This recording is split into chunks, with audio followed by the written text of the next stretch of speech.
Hi, everyone. Good afternoon, and thank you so much for joining us. I'm Shayna, longtime teacher, math coach, and current director of pedagogy at Bedtime Math. And welcome to Fun Factor. We're bringing our long-running math club games to you as teachers to use in this crazy new world of remote learning. We want to give kids the chance to do engaging, hands-on activities even though they aren't with you. Something more than just looking and listening. I'm here with the founder of Bedtime Math, Laura Overdeck. We have a few kids helping us out today too. There's Kate. Hi, Kate. William. Hi, William. And Cooper. Hi there. So, by having the kids on, you can see how you can lead a small group in playing the game. Just a note, this is a giant experiment for all of us. Normally, these games are done by 16 kids hanging out together in a club. But research shows that our content reduces math anxiety and improves achievement. So, we're trying to bring that magic and tangible learning to teaching from afar. We're all in this together, finding our way. So send us your ideas and talk among yourselves, but please be kind. To that point, some quick webinar logistics. All attendees will be muted. We're so glad you're here, but there are a lot of you. To ask us questions though, just use the Q&A box, that button at the bottom of your screen right next to the chat. The Q&A is better than the chat, and we'll aim to answer every question either directly to you live on the air for everyone or personally. If someone asks a question you also have, you can click on the thumbs up for it, so we know lots of people have that same question. And if you end up trying the game later and you're really stuck, you're welcome to email us new questions or challenges that happen to come up. So let's get going with today's game. It's glow-in-the-dark geometry. Students use glow sticks to create two-dimensional shapes, analyze their attributes, and then see them light up a room. So why do we do this? Well, geometry has a ton of vocabulary that is essential to not only understanding shapes, but also classifying them too. From grade level to grade level, these concepts build on each other. Yet, geometry is often saved for later in the school year, after testing, and sometimes it's just not a priority topic and isn't taught at all. So, glow-in-the-dark geometry provides meaningful geometry instruction. Research shows that different parts of the brain are responsible for different functions. For example, in the prefrontal cortex, that area manages perception action like knowing multiplication facts automatically. Experiences like glow-in-the-dark geometry get baked into the brain's hippocampus. That's the area responsible for remembering especially significant episodes, like when you hear a song on the radio and recall that the same song was playing the first time you tried Oreo cheesecake. When we give students exciting ways to engage with math, we're more likely to create learning that sticks. Let's see how that's the case with glow-in-the-dark geometry. Laura's going to walk us through it. Okay, well, thanks so much, Shayna, and thank you, Kate, William, and Cooper for playing with us today, and thank you all for joining us. So this is a long-running game that we've had in our after-school math club. It's called Glow-in-the-Dark Geometry. It really delivers a wow to the kids as they're learning in a very tangible way about shapes. So we're very excited to bring this to you as teachers during this pandemic because it's just a real pick-me-up for everybody and just a fun way to end this crazy school year. To the point that with this crisis, it is very hard to obtain materials. hang on to your thoughts on that, because right when I finish the game with everybody, we're going to have a special surprise about these glow sticks and how you can get them. So with that, why don't we get started? The whole game, and this is in the teacher guide, is to have kids think about what shapes can you make with glow sticks that have equal sides, meaning each side is one stick, and how can those shapes fit together? So for instance, I'm going to make a triangle, and I can discover that if I make equilateral triangles, same side, same angle, that they fit together really well. And what you'll do is invite your students to think about on their own, without telling them the answer, what shapes can they fit together. It turns out there are only 3 regular polygons that can tile like this without leaving gaps or bumping into each other and making overlaps. And actually, our 3 game players today are each making one of those lattices. I'm going to make the triangle one, and then once I'm done laying some of these out, we're going to flick off the lights so you can see the effect that this has when kids do this in their own home, and see what are the 3 shapes that work and why do they work.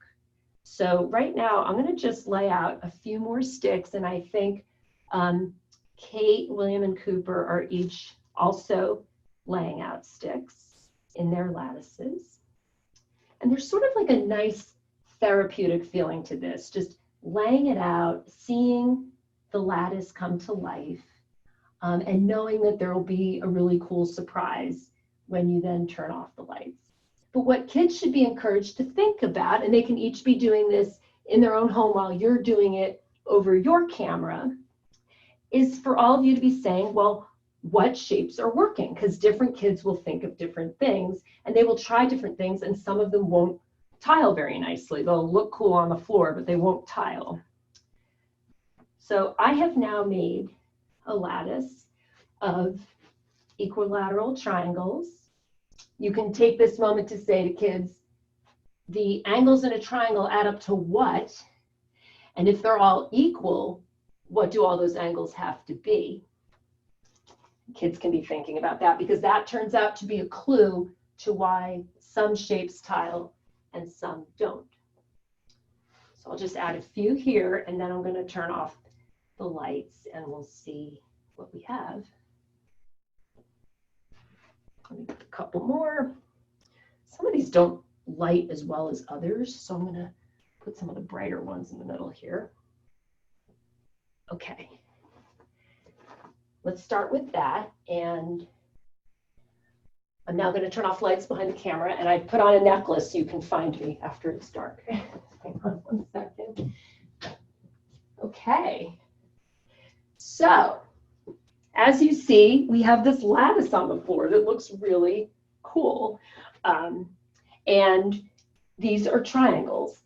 And why does it work? This is your chance now to talk about what actually happened here.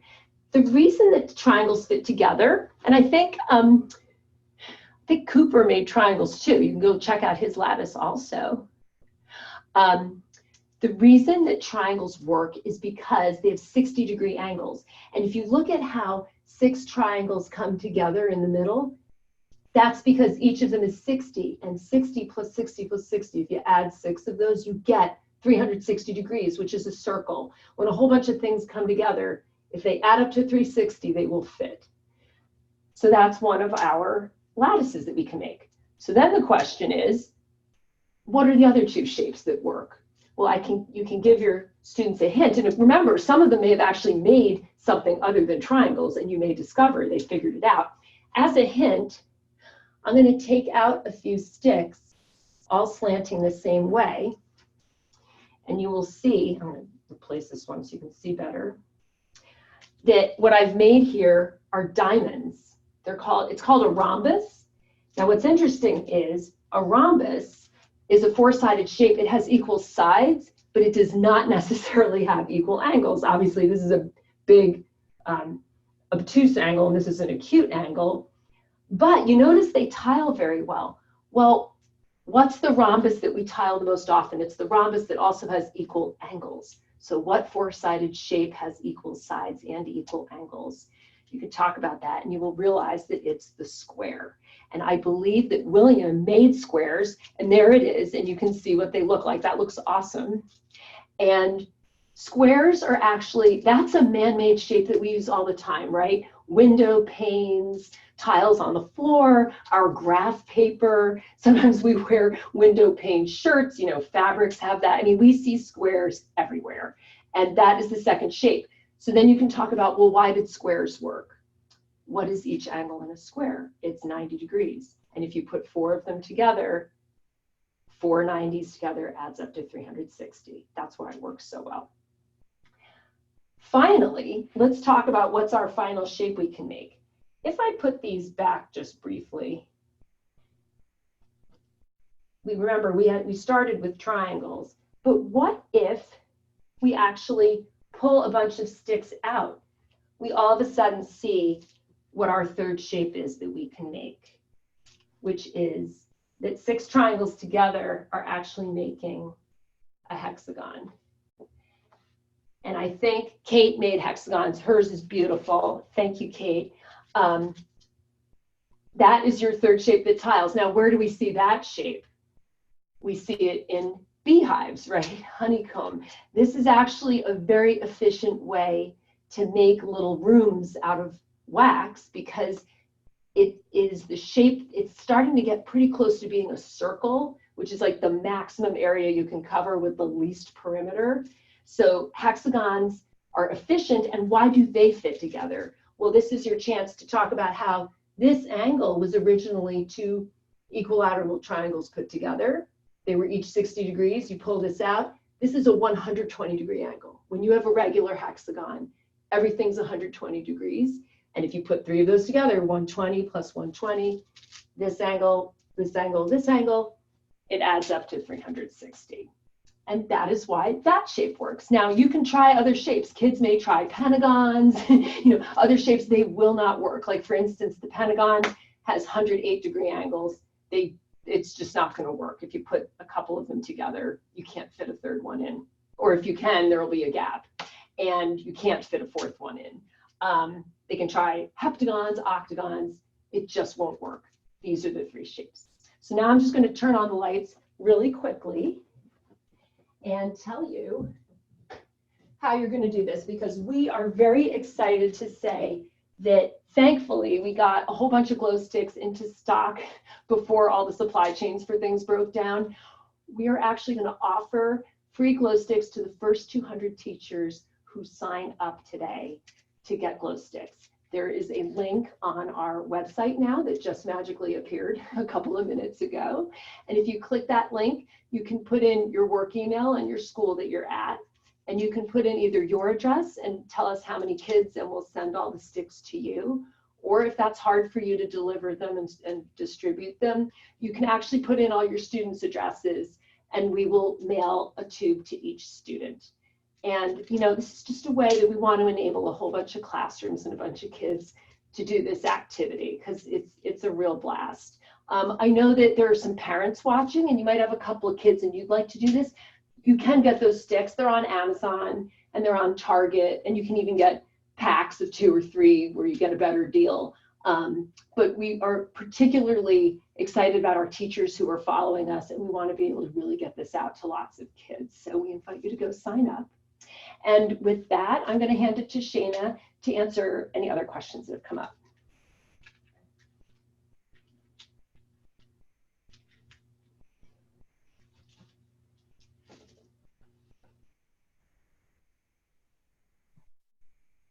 Even while we're answering questions, you can still keep asking questions in the Q&A. We'll still answer them.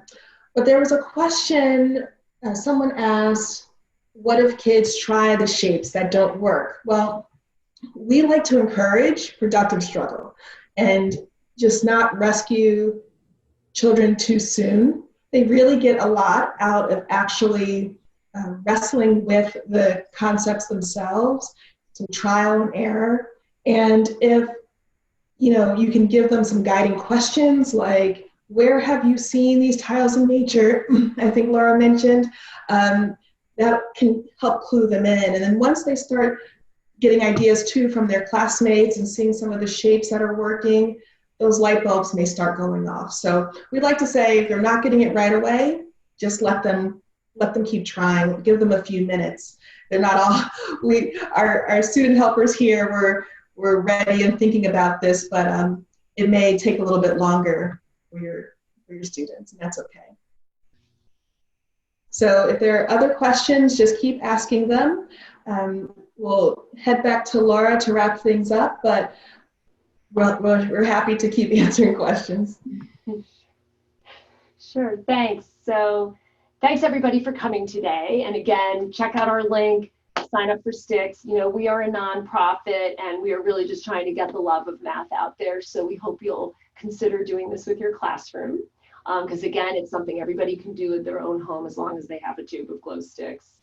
And with that, I want to mention that our next webinar is going to be on Wednesday, Gaga over graphs, where we're going to show how to graph real life objects in a way that kids learn about bar graphs just in a really fun, entertaining way. And again, that'll be at 2 p.m. Eastern. And that's actually going to be our final one for this set of our series. We're then going to take a break for 2 weeks and relaunch with more stuff on June 1st. Although I should mention that in the interim, we have games up on our site under Cabin Fever Math that you can recommend to your families, because it's stuff that families can do at home, very similar games to this. And finally, while you're waiting for the Wednesday webinar, you may not know about our app, the Bedtime Math app, which that's our known product that we've had a really long time. And what it does is every night there's a funny math problem for kids to do with their families. And there's an opening story about something kids love, like flamingos or pillow forts or chocolate chips. And then there's some facts, but then there are math questions, and they start with pre-K, really simple, and work their way up to about 3rd grade math. And kids can pick and choose what questions they want to tackle. It's a free app.